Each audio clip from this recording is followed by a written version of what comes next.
Hey guys, it's Tony Thompson.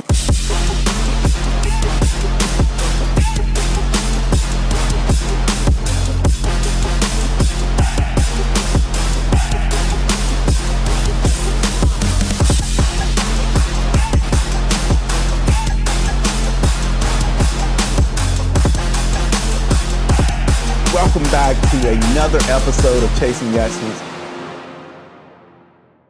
Welcome everyone to another episode of Chasing Excellence. I'm Tony Thompson, your host for today. I'm excited to have with me my guest today, who is a great originator, actually a top producer here in the Indianapolis, Indiana market, and Chris Kerr, Elements Financial Credit Union. Chris, thanks a lot for joining me today on Chasing Excellence. Thanks for having me, Tony. Hey, first of all, 10 years in the business.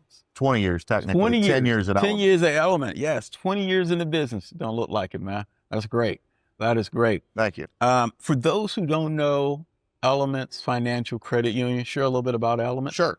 We're a local credit union here in Indianapolis, originally founded back in the 1930s. Eli Lilly Federal Credit Union.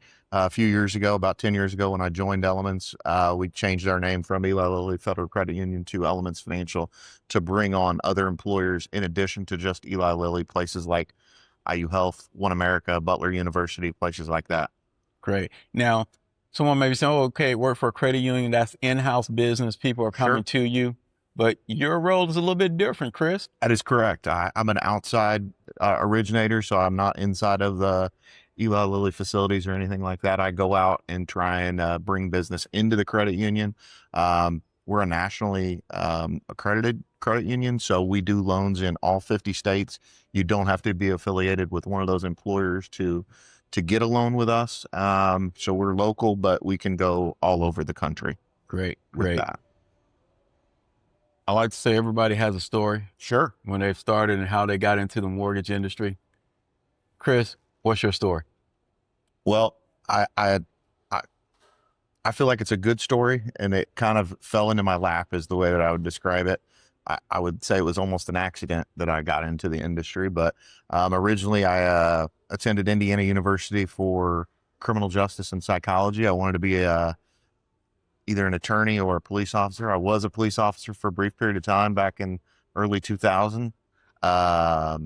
Did that for a bit and just didn't feel like it was the right thing for my personality and wanted to get into something else, and decided to make a leave in 2004, I believe it was. 2006. So 20 years ago, and decided that I was good at sales. I had done sales in the past and different things, whether it was waiting tables or working in a store. And I was like, I feel like I'm good at sales. I need to get into that. And found somebody in my hometown where I was living and kind of lucked into finding a mentor by the name of Denny Frecker that taught me everything he knew.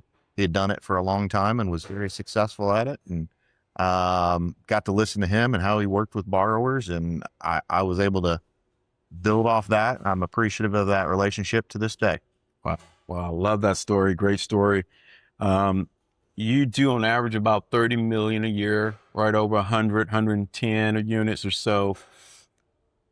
Working at a credit union, no inside referrals for the most part. What's your secret sauce, Chris? You know, I'm a straight shooter when it comes to working with people. When I came to Elements, I've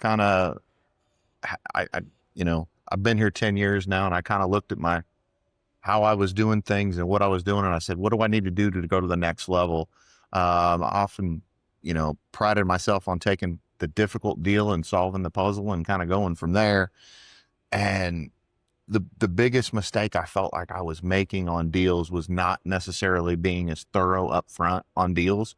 I feel like that's a problem that we sometimes have in this industry, that everybody now has, we'll go to this place and they'll give me a pre-approval, but they don't necessarily are going through the documents and making sure that when they put their name on a pre-approval that they actually get to the closing table and make it happen.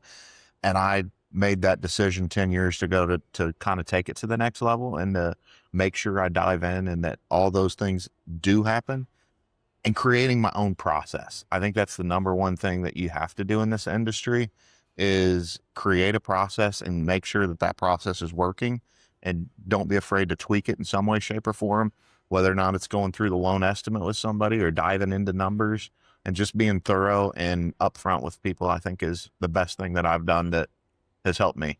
If I heard you correct, one of the nuggets, and I call them nuggets because I believe that along the way in life, if you grab nuggets, you're going to end up with a gold mine.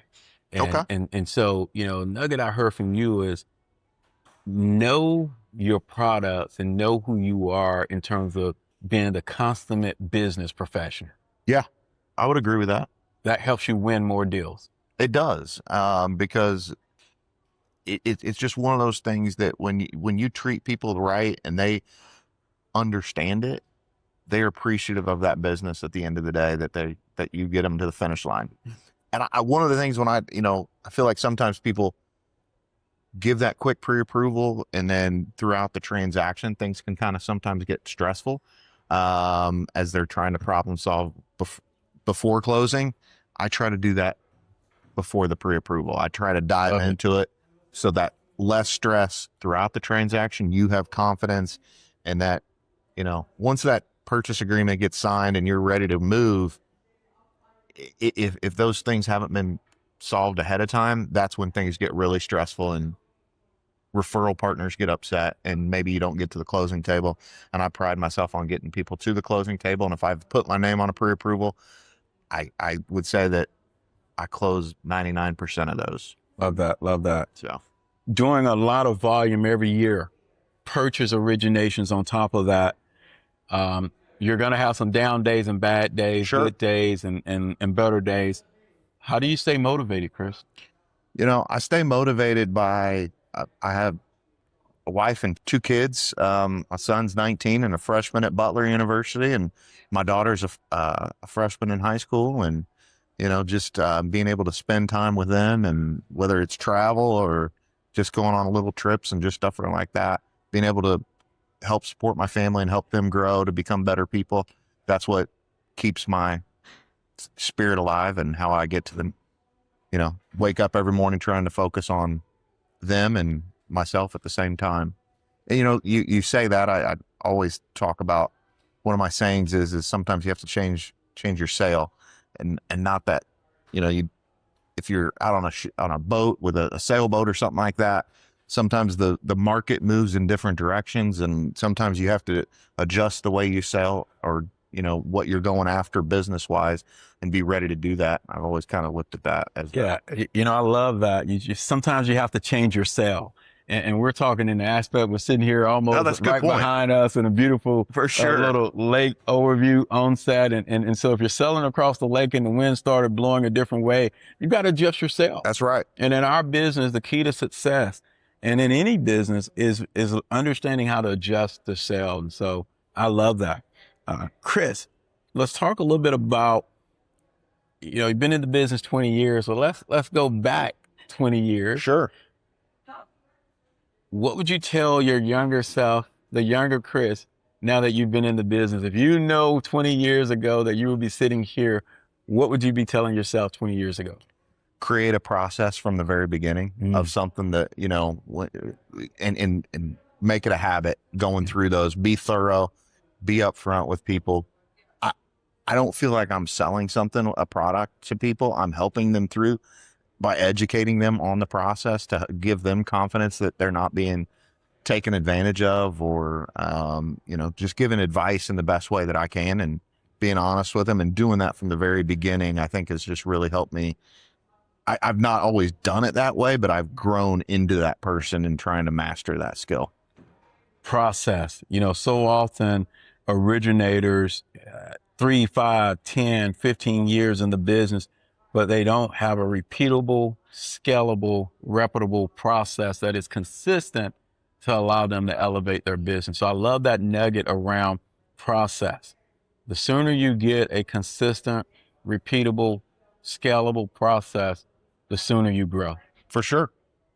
Speaking of growing, what would you tell that one person, Chris, who are trying to elevate their performance, their impact to where you are today?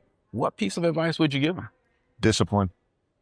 wake up, this is a job that you work for yourself in some way, shape, or form.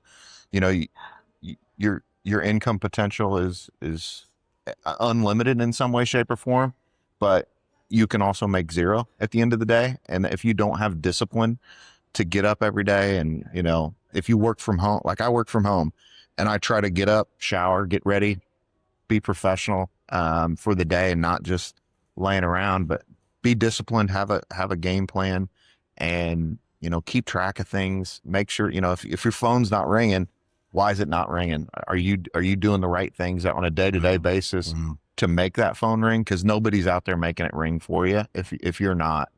So that's my advice is, if your be phone's engaged. not ringing, why is it not ringing? For sure. Love that. Love that. But Chris, I tell you, man, I have been enjoying our conversation. I never like to end Chasing Excellence without talking about gratefulness. Sure. Chris, what are you most grateful for?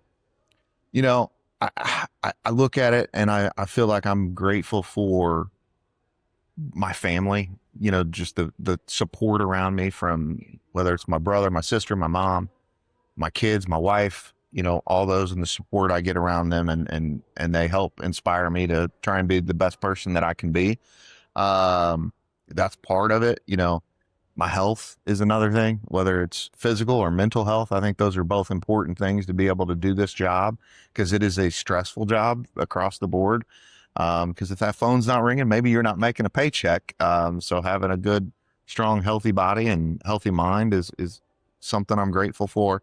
And then I have the best operations team behind me with underwriting and processing. I am grateful for what they bring to the table, that when I help me become the best version of myself, because I couldn't do it alone. I have to have that team behind me, and I'm grateful that they're there to help support me. Great. Love that. Love that. Well, I'm grateful that we had an opportunity to sit down, hear your story. I look forward to coming back to Indy in the future, seeing how you're progressing and the impact that you're making, not only in your life, but in those around you and in the community. So Chris, thank you for joining us for this episode of Chasing Excellence. I'm Tony Thompson. I look forward to seeing you on our next episode of Chasing Excellence. See you soon. Whatever is necessary.